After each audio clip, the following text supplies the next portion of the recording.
Give the kids a fancy twist on their favourite with my crispy Parmesan chicken nuggets.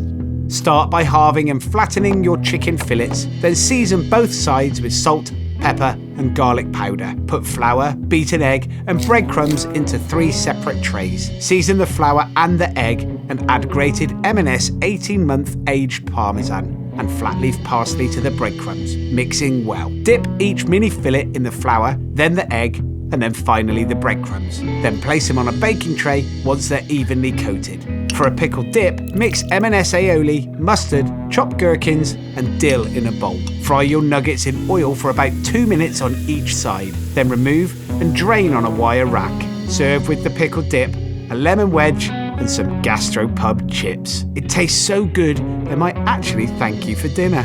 I've got loads more recipes using the produce from the M&S farms I've been visiting, so stay tuned for more tasty ideas.